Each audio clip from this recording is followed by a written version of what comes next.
Oh, yo! Hey, baby! Hey, baby! Oh! Straight away. Oh, princess, happy birthday! Oh, come give me cuddle. Oh, I missed you, baby. Oh, how was the plane? Personally, I think the surprise was beautiful. It was the best surprise ever. Stop. It was a good surprise. I'm so happy that you got to be here on her first birthday. Camp is hard, it's always hard. Easy saying that when we're sitting here with sunshine behind us and birds singing. Removing myself from my family and my comfort zone, but it's just one of them things that's got to be done. It's a sacrifice that has to be made. I am so tired, I can't even explain to you. Are you? The last question I've got is about the joke you made earlier about everyone pandering around Conor. Did I make that joke? I remember making that joke. Did I make that joke? Yeah, no, I did. No, I was just like, they all pandered to you because they was like, I don't even know, like they were all like, oh, Conor. And I was like, guys, grow some backbone. What do you mean? What do you mean? I know, I don't know what you buttered. No, but everybody has a job. They're all Camp Conor. I get it. But when I get home, if you ain't cooking up as good as Glenn, Oh my god. it's going to be an issue. Do you need me to start wrapping your hands as well then? Can do. But everybody has a job here. Garcia finds himself balancing the rigorous demands of an intense training camp with the everyday responsibilities of being a father. Looking for a knockout, or will you be trying to go into this? The most important part of your career. Like, it looks so cool, problems like that. So when the pressure mounts, how do you deal with it? How do you remain focused? So I just, see how this is. This is what needs to be done. It's not, I don't really want to do this, but... Ryan Garcia works on sharpening his speed and timing, drilling combinations, refining his footwork, and pushing through conditioning sessions as September 12th draws closer. Every fight, every camp is making you grow, not only physically, but as a fighter, mentally. It's like you're learning, you're absorbing, you're becoming a complete fighter. It goes with the experience, it goes with maturity. I met Ryan when he was about 14 years old. He was a kid, he was excited. Now he's a mature adult. He takes everything much seriously. He knows what's worth it to get stressed out about and what's not. When I do my training, I'm all about making things harder for myself. It ain't no joke to me. Like, I ain't all fun and games. You can't give in. You can't just wave your white flag. You can't just quit. And that's all the attitude that's come from my dad. 39. Conor Benn powers through another grueling running session, building endurance and maintaining his pace as the final phase of preparation for Ryan Garcia approaches. Feeling the burn. Nice. Pretty gruesome steps. Tony's going to be up there timing him. V for victory. Winston Churchill. He's got his previous times as well. So quite leg heavy, quite lung heavy, but we'll wait and see how Conor gets on. I'm sure he's going to dominate like he does with every workout. It's literally shit. Demon time. Can't run, cover me knees. So the champions are made. Sit. Conor is an incredibly explosive athlete, and he's also someone who has a big engine. Steps are great, you're going to get huge lactate accumulation in the blood, the legs are going to feel pretty heavy, I think, and Conor is just such a savage. You saw the way he was just going up there, putting a lot of force into the ground, gets into that focus mode, gets it done. His ability to tolerate lactate in the blood, so in the latter parts of the fight, that's going to be really, helpful for him and beneficial for him. Certainly when he drops low as well, he uses his legs quite a lot and then, comes up with his shots.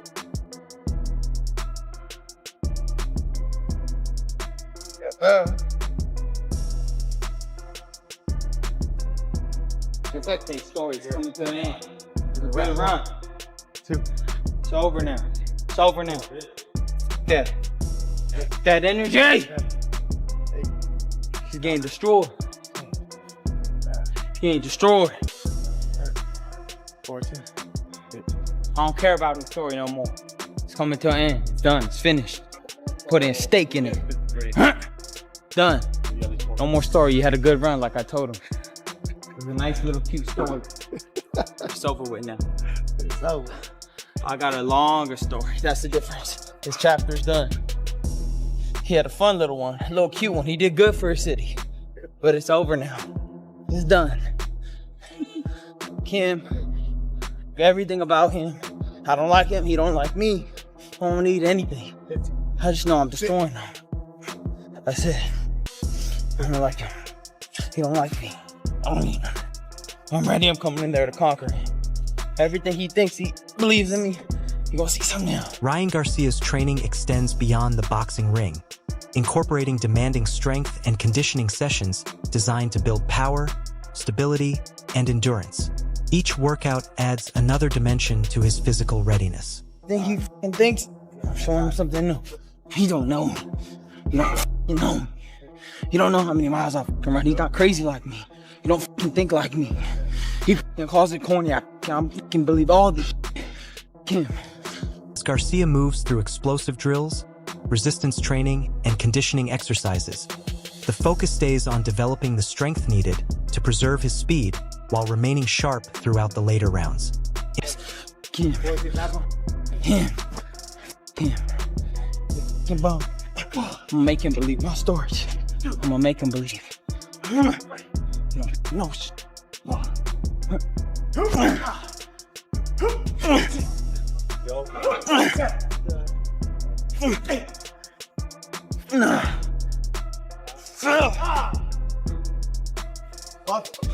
Got this, baby. With the fight against Conor Benn approaching, every session carries greater importance as the training camp enters its final stages. For Garcia, the goal is simple.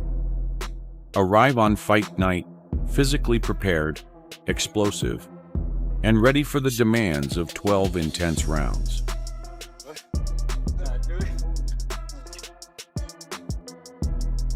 You know, it's elite all the way through. And for me, if you need anyone to push you or motivate you in training, you are in the wrong game. Because if you can't get up your ass and get it yourself, well, no one's going to make you get it. If you start relying on other people to give you that ambition or that drive or that desire, again, you're in the wrong sport.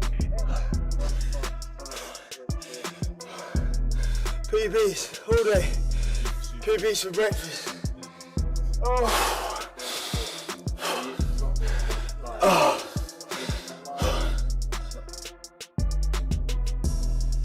Training footage shows Ryan Garcia putting in the work, but Henry Garcia's latest remarks add an entirely different level of confidence to this buildup. Henry isn't interested in debating whether Conor Benn is a real threat. He sounds convinced the answer is already clear. He points to Benn's movement between weight classes, questions whether the same physical strength carries down to 147, and then directly challenges the performance against Regis Prograis. That's a bold stance, especially considering Prograis himself has praised Benn's power. But Henry isn't buying it. I told you earlier, he's all bark, man. You know, he's gonna spark. He's gonna do whatever. He's gonna try to convince us that he's got it. Bro, he started when he was 17 years old. Okay, he did it because of his dad. You know, more power to his dad. I like that. But you gotta have more than that, bro. You gotta have some special skills. And then when Ryan, despite how many years you've been in boxing, when Ryan is 100%, you need an army to beat him. And I'm serious, bro. I've seen this too many times. You're gonna have to have like something very... In his view, Ryan at full strength presents a completely different kind of challenge. And that's where things get interesting. He keeps circling back to one central idea. Ryan's preparation has to be absolute, because that version, he believes, is exceptionally difficult to handle. And when Henry says the fight won't see the final bell, he's not exactly leaving room for a cautious take. He's practically tossing the entire 12-round script aside. Now, I wouldn't overlook Benn just because Henry is confident.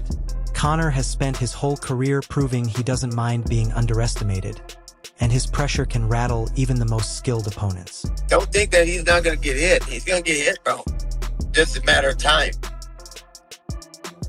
And of course, you know, I'm gonna figure things out too. So it's just, we got a good team. We're good together.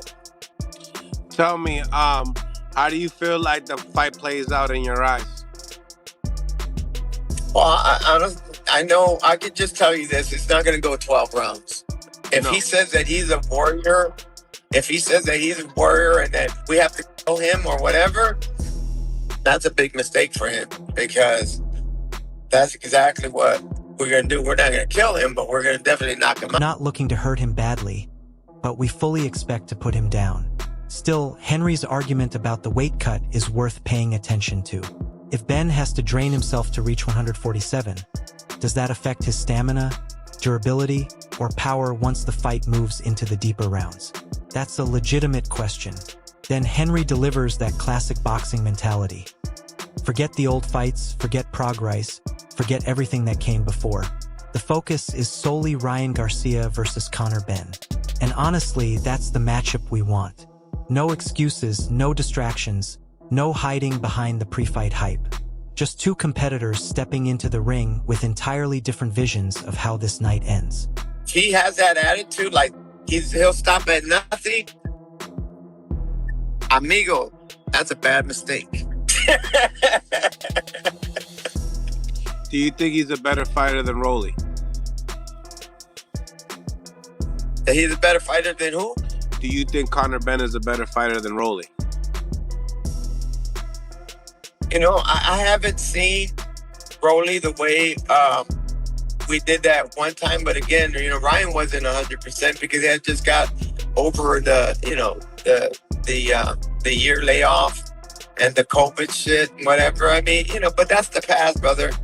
All I know is that we're concentrating on Conor. I don't go backward, bro. Because if you go backwards, that's negative energy. I don't do that. Henry Garcia's confidence already set the tone. But Greg Hackett takes that same Ryan Garcia argument and cranks the volume even higher. Hackett looks at Conor Benn's performance against Regis Prograis and essentially says that's not enough to convince him. And honestly, this is where the matchup gets fascinating because he's not simply claiming Ryan is more talented. He's targeting the specific things Ben does inside the ropes. Hackett points to Ben's defensive habits, his forward surges, and that predictable in-and-out rhythm, arguing that against someone with Ryan's speed, those patterns become risky. That's a far more compelling argument than just picking a winner. If Ben keeps presenting Ryan with the same look every time he steps in, you can already picture Garcia sitting back and waiting for that timing. But then Hackett goes further, questioning the Prograis performance as proof of Ben's punching power. But I think if Ryan go out there looking like anything like his last fight, I think he'll stop Conor Benn. I don't think Conor Benn is defensive enough. I like his intensity level, but his defense don't really have no defense. And Ryan's speed gives anybody problems. And then he can punch too. So I think Ryan stopped Conor Benn. Yet Hackett isn't treating that observation as the final word. His point is essentially, look at the circumstances, look at how the fight played out, and don't let one compliment suddenly turn Ben into an unstoppable force. I actually appreciate that approach because boxing debates get ridiculous when a single quote becomes an entire scouting report. At the same time, let's not pretend Ben has no chance. His intensity is genuine. His physicality is genuine. And if he closes the distance without giving Ryan clean counter opportunities, this fight becomes a completely different puzzle. That's the tension right there. Hackett sees openings. Ben's team sees opportunity. Ryan has the speed to punish mistakes, while Conor has the pressure to make Ryan uncomfortable. And after hearing Henry Garcia speak with absolute confidence, Greg Hackett doubling down only adds another layer to a matchup where everyone seems convinced they already know exactly how the story ends. Is it the weight? Because he looked good against Eubank. Yeah, I think it could be the weight, but also I think it's just his style. His style is not really that complicated. It's a simple style, and the things he do is simple. He jump in, jump out. You know what I mean? Jump in, jump out. It's like fighting a strong amateur. It's just like being in there with a strong amateur. Regis Prograis said that he's the hardest puncher you ever been in there with. Yeah, but that's Regis Prograis after his legs have been, been through everything they could go through and gave out on him. His legs not even there. So for him to say that, that's cool, but I can't judge it. Fernando Vargas takes a different direction because he's not just analyzing the matchup. He's bringing that old-school fighter mentality into it. Vargas doesn't dismiss Conor Benn at all. Instead, he keeps returning to one question. Has Conor ever been in a situation where he simply refuses to back down? That becomes the foundation of his argument, and honestly, it makes the matchup more intriguing. Fernando acknowledges Ryan's speed, experience, and left hook, but quickly reminds everyone that Benn's toughness shifts the equation. And I love that contrast. One side talks technique, the other talks about what happens when the fight gets uncomfortable.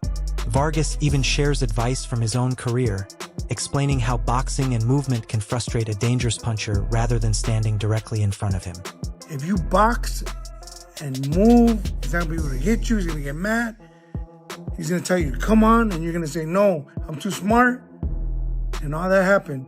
And guess what? Awesome. What? If you are doing your job boxing and beating the shit out of him like the way you're gonna do it, by boxing to the right, to the left, using your angles, he's gonna quit. I go, what? What do you mean? Why are you saying that? You wanna know why he's gonna quit, Fernando? I go, why? Because he already did it one time. If you did it one time in your life, you don't care no more. You'll do it 2, 3, 4, 5, 6, 7, 8. It's a completely different lens from Hackett's breakdown. Then, out of nowhere, the conversation shifts toward Emiliano Vargas, and Fernando throws out that 3-year challenge to Ryan. Now hold on. This interview just went from Ryan versus Conor to planting seeds for another potential storyline further down the road. That's boxing for you. You can never just have one fight. Fernando gives Ryan plenty of respect as a talent, calling him the more developed fighter right now while making it clear that Emiliano is still growing. And that part matters because he's not pretending they're at the same stage. He's essentially saying, give the kid time. 3 years is a long road in boxing, but the confidence is obvious. So now we've got Hackett questioning Benn's defense, Vargas emphasizing toughness and experience, and suddenly Emiliano's name enters the conversation. The Ryan-Ben fight is already packed, and somehow Fernando Vargas just added another chapter before the opening bell even rings. Noting that Ryan could probably win, but it won't be easy. That Ryan can probably beat him, but it's not gonna be easy. And really, I'm like tit for tat, like for that in that fight. Like I really think it's like an even fight. Really? Yeah. Ryan's got a much deeper amateur background. You know, got the left hook and all that. But has Conor Benn quit? No, he is not. That's all you gotta think. Whenever you think about that, all you gotta think is that. Has Conor Benn quit? No. Okay. Wait. Let me ask you a question. Has Ryan Garcia quit? He has. Okay. That's it. And so guess what? And I'll tell you what my Jefe Big G said. To Fernando. The first time is the hardest. I said, when I got the fight with the company, goes, Fernando, if you box,